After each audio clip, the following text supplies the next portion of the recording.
Art One-on-One with Mr. Burgher.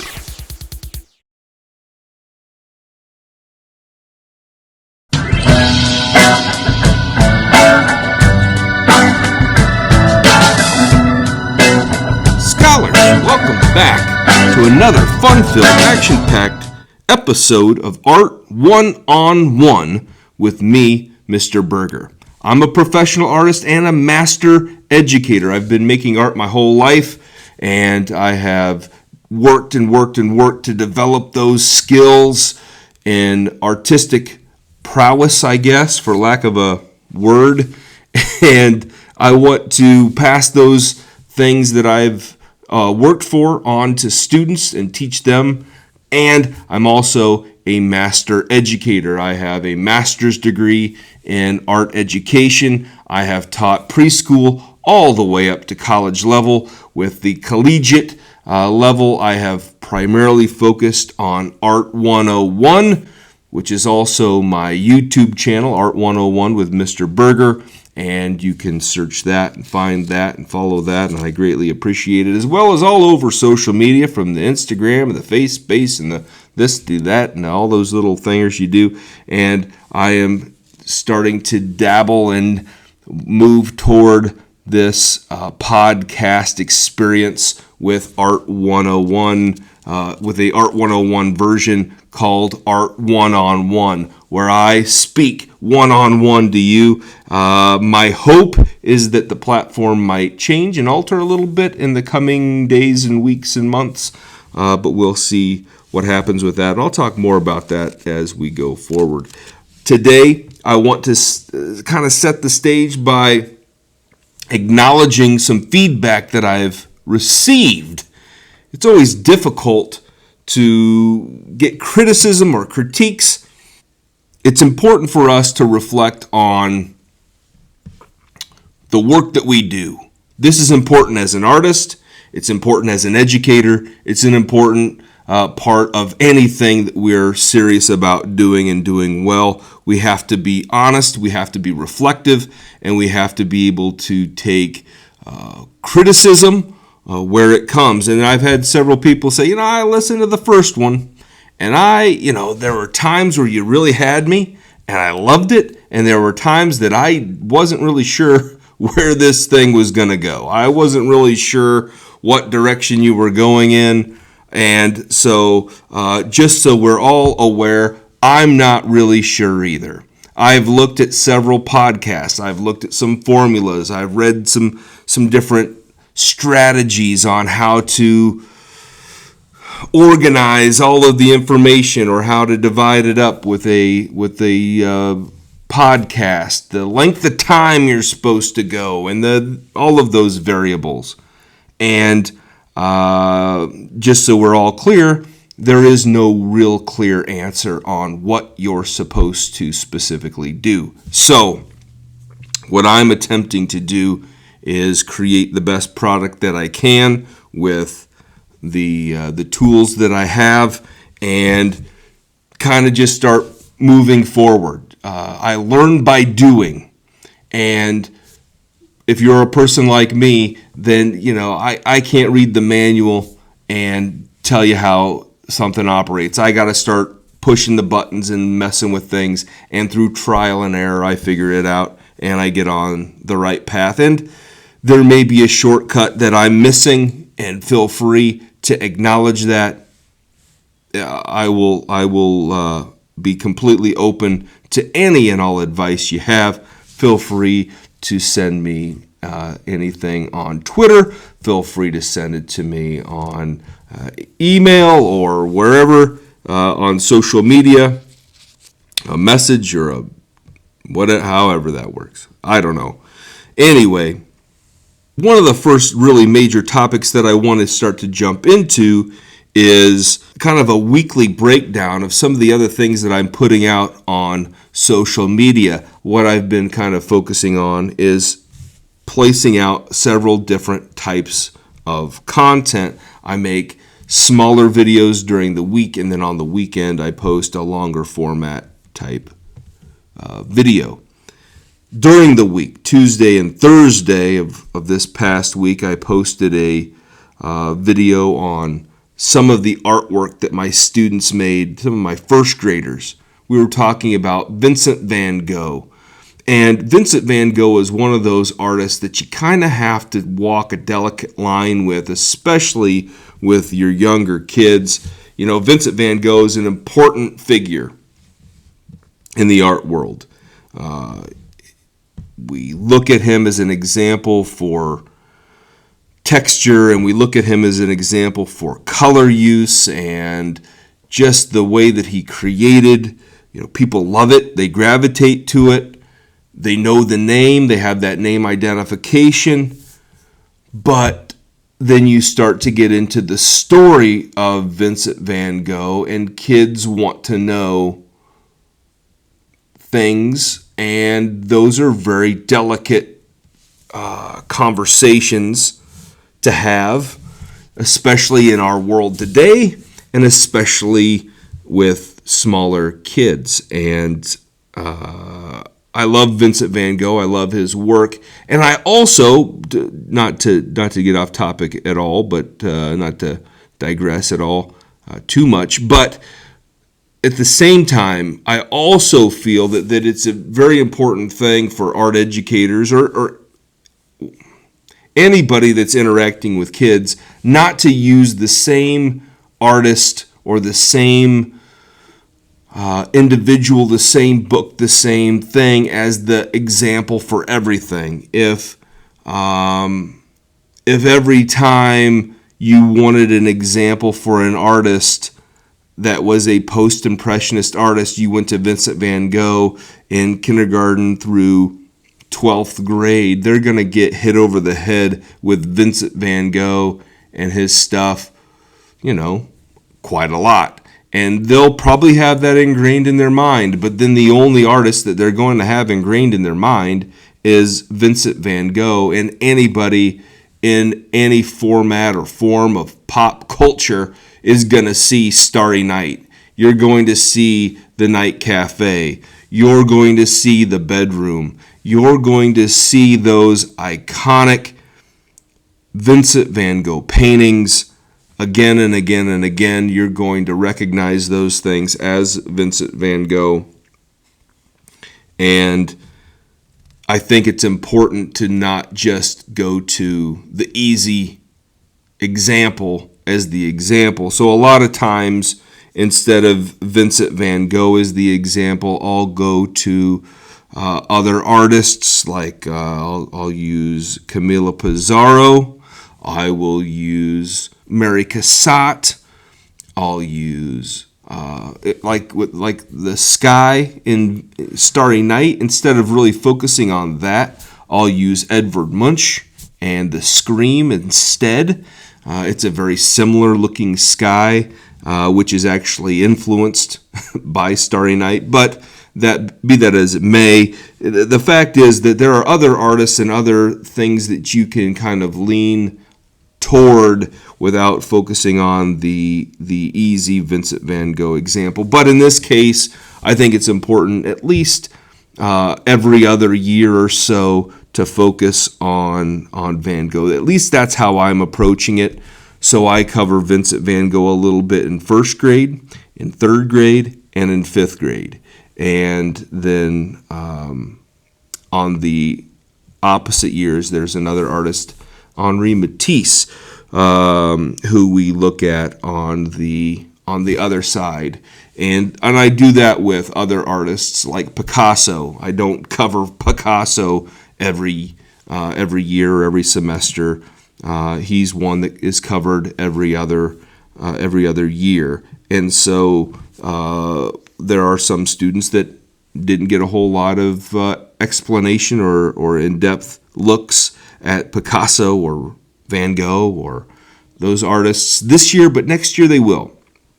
And I think that every other year is a pretty good balance, at least for me and how I approach it. But this year we are looking at the sunflowers in the first grade classroom. So I had each one of the students make a sunflower flower, and we had those cut out and put onto a big vase that was on display in the hallway during parent-teacher conferences and the kids loved that project. And so I was kind of proud of it. I was proud of what the kids did. I was excited about how the thing turned out, and wanted to acknowledge that a little bit. So I believe that is on TikTok somewhere, and it's also on the old shorts, as I call them, shorties, on YouTube. And from there, talked about a quote from a artist, novelist, poet, which is a form of art, by the name of Roman Payne.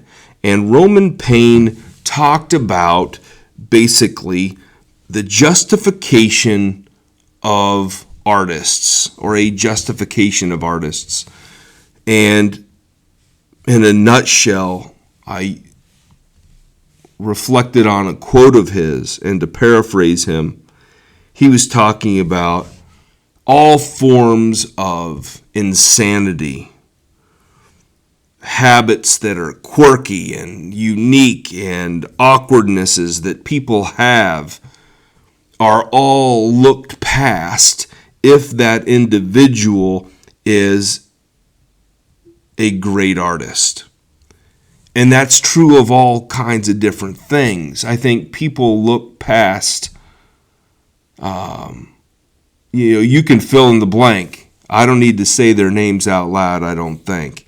I think you can think of musicians, whether in rap music or hip hop, rock and roll, all forms of instability and awkwardness, and saying the wrong thing, doing the wrong thing, being a difficult person, being a very troubled individual. But that's looked past if they can put together a great song. The actor that is awkward and difficult and has, again, maybe some mental illness, maybe they have some habits that aren't very politically accepted, but people look past that if they're great at the art that they make. And the thing is also true for writers. It's true for artists, visual artists. It's true for just about any facet or form of art, or artist rather. If they are skilled at what they do, if they're able to come to the table with some form of, I appreciate the work that you do, and this is the avenue that they get there. Salvador Dali was ridiculed for years for having these odd interviews. He would bring, there's a Dick Cavett clip from probably the 60s, maybe the 70s, when he brings this anteater out onto the Dick Cavett show, and he's asking him questions, and he can't really answer them in a very great, profound sort of way. He just has a really awkward interview. People ask him if he's on drugs, and he says that he is not drugs. He's never done drugs. He is drugs. They asked him if he was insane, and he said, the only difference between me and a madman is that I'm not mad. Things like that, which are odd and strange and whatever, but Salvador Dali, people were, they accepted him. The same would be true for Andy Warhol. The same is true for Picasso. Picasso, he was a jerk. And I don't think there's any other way to slice it. Picasso was a misogynistic jerk, but people accepted him because he was a good artist. I don't want to speak too poorly of the artists that have come before me that are arguably much greater than I. And some would say that's not even an argument. They are definitely much better than you. Well, and that be that as it may, the fact is I don't really want to speak poorly of them, but I think artists that are great artists are a little bit more justified. They're a little bit more accepted publicly than those that are not. And Vincent van Gogh is a great example of that as well. Vincent van Gogh struggled with mental illness. He struggled with depression. He struggled with all sort of issues throughout his life. You can watch my videos on it. I get into that several times on several different YouTube videos. But the fact of the matter is that Vincent van Gogh, and if we want to, we could dive into that. I could dive into that for hours. But the fact is that Vincent van Gogh struggled his whole life with these sorts of issues. And he never was accepted as an artist. He was never recognized the way he should have been, could have been, would have been under other circumstances until after his death. And it was only after his death that he was accepted. His psychological situation, his the circumstances of his life, the habits that he had, the awkwardnesses that he had were overlooked for the quality and the type of artworks that he made, the love and the passion that he put and poured into every single one of those paintings was overlooked until, quite frankly, he was gone from this earth. And that's a sad situation, no matter how you slice it. At any rate, on Saturday, I put out a video on Filippo Brunelleschi. And a lot of people in our world, we gravitate towards certain Renaissance artists. And it just so happens that a lot of those Renaissance artists are Ninja Turtles. And they're the more mainstream names, I guess. And unfortunately, Brunelleschi is one of those names that is often overlooked. And he is really a phenomenal example of a Renaissance artist. He was not successful in a lot of different areas of art, even though he dabbled in a lot. And there are not a lot of examples of his work still around on this earth. But that's not completely unique. For example, Leonardo da Vinci. There are only about 8 pieces that were created by Leonardo da Vinci still in existence in our world today. And those examples, as great as they are, may or may not have been the greatest pieces that Leonardo da Vinci ever made or conceived of or whatever. He's known for his ideas. He's known for his love of science and his constant wanting to explore and understand and research through his sketchbooks, but he's not necessarily the most prolific or whatever artist that ever existed. He's not an artist that made tons and tons of stuff that every museum in the world can have a little piece of Leonardo da Vinci in their collection. It just, he's not like Picasso. He didn't make a million things. And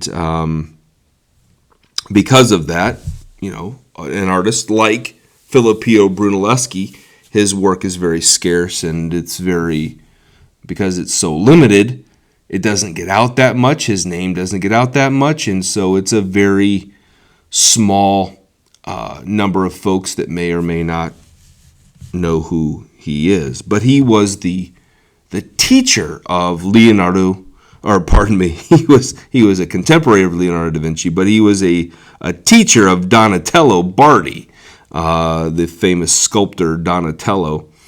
Brunelleschi was probably most known artistically for his creation of the Duomo, the dome on top of the Florence cathedral, the cathedral in Florence, and how he made it as kind of a mystery. A lot of his sketches and plans were destroyed, and it's really a fascinating thing. And actually, when I went to Florence several years ago, that was really one of those pieces that blew my mind.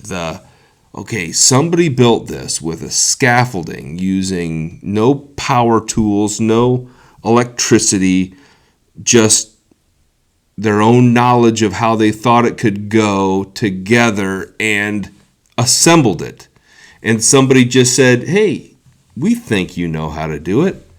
Here you go. And they trusted him to do it, even though it wasn't proven. It wasn't proven at all. And it was the biggest dome that had been attempted or created since the Pantheon was created by the Romans years and years and years and years and years before.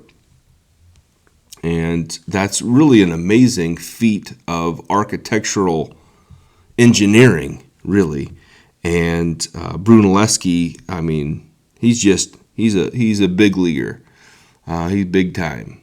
And he's definitely somebody that I wanted to have his thing out there. To actually be with this video, there are two cuts of this video. There's the one that's out and that you can go and see, but there's also a director's cut. And in that director's cut, I include some clips from a television show that was out about the Medici family and about Florence and all of that. And I'll talk about that more as that director's cut comes out toward the end of the year, and it'll be a few months before the director's cut of that comes out. But it's definitely there's definitely some interesting pieces that are in there that you will not find in this version. But another element attributed to Brunelleschi that I talk about time and time and time again I start in about 4th grade, 5th grade, we start to talk about it a little bit. And as students get into high school and college, they're leaning a little bit more heavily on the technique of perspective and 1-point perspective, which was, obviously it wasn't invented, developed. I don't know the proper word. I think developed is probably the best way to put it, because it's not really something that's necessarily invented. It's not an invention. It's a discovery, an understanding, the development of an understanding. I don't know how you want to phrase it. But anyway, 1-point perspective was utilized in the artworks of Brunelleschi. He used them in his etchings. He used them in his sculptures. And he taught those skills to Donatello, who used those in some of his works that were kind of a low relief sculpture. Definitely used the elements of 1-point perspective, and others would definitely use 1-point perspective. Going back to Leonardo da Vinci, you can't look at the Last Supper that he painted on that wall without obviously recognizing that is classic, the example of 1-point perspective. And, that came from Brunelleschi. And Brunelleschi was definitely one of those thinking artists, Renaissance artists, that was using his mind and science and inquisitiveness and trying to discover a better way, a smarter way to make things look a certain sort of way. And he was using all technologies that he had available to him to create the best possible product. just like I encourage students to do. They ask me, well, should we do this or should we do that? Is it okay to do certain things or certain techniques? And I always tell them it's always good to learn the skill, and the skill has got to come number one. You've got to learn the skill. But you also have to recognize the use of technology. If you deny the technology that's available to you, you're working a lot harder than you need to or you should. And you want to make sure that you're allowing the work to evolve in a certain way. And you won't be able to do that unless you're thinking and trying to innovate and do all of those things that really will make your artwork created better, easier, more effectively and efficiently in terms of time and resources and all that other stuff. But, at the end of the day, artists are going to make what artists make, and that's that. As we wrap up here, I do want to make sure that I acknowledge friends and family that have gone out of their way to listen to the podcast, who have supported the podcast, regardless of the platform that you listen to it, available on all different mechanisms. There's all kinds of them out there, and I'm glad that you found me wherever you have found me, and I definitely appreciate that very much. Without this sort of service on this channel that you found me, my voice is harder to get out there. And if you find that you enjoy the content, if you find that you enjoy listening in on art, or you want me to go into a certain topic or whatever, again, shoot me a line. I don't have a problem spending a day talking about one artist or another, or one artwork or another.